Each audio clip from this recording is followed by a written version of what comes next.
La quatrième révolution industrielle est au centre du Forum économique mondial, pourtant qui est le plus exposé aux risques liés au progrès technologique.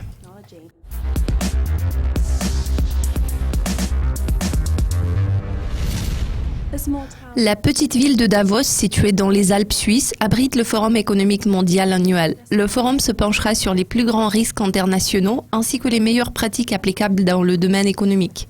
Selon un article de recherche de Klaus Schwab, fondateur du Forum économique mondial, 5 millions d'emplois seront probablement éliminés jusqu'en 2020 en raison de la révolution numérique.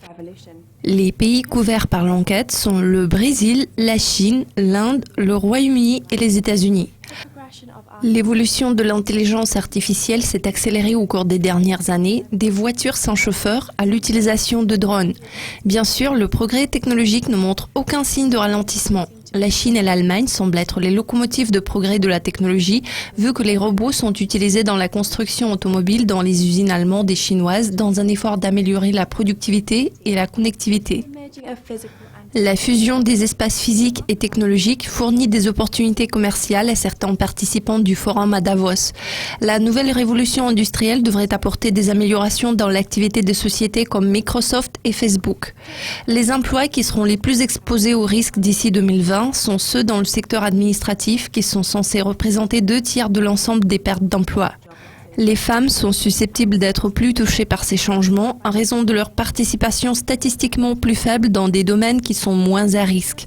L'on anticipe des gains dans les secteurs tels que l'architecture, l'ingénierie et les mathématiques.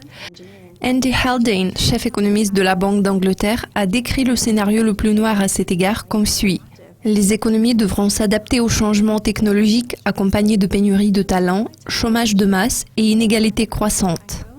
Les entreprises de plus petite taille dans les pays pauvres risquent de prendre du retard et de se retrouver dans l'incapacité de s'adapter à l'évolution de la technologie, ce qui va exacerber les inégalités. L'article a souligné le rôle positif que les entreprises doivent assumer en soutenant leurs employés actuels par des programmes de formation permanente, en incitant des individus à adopter une approche proactive dans leur propre apprentissage permanent.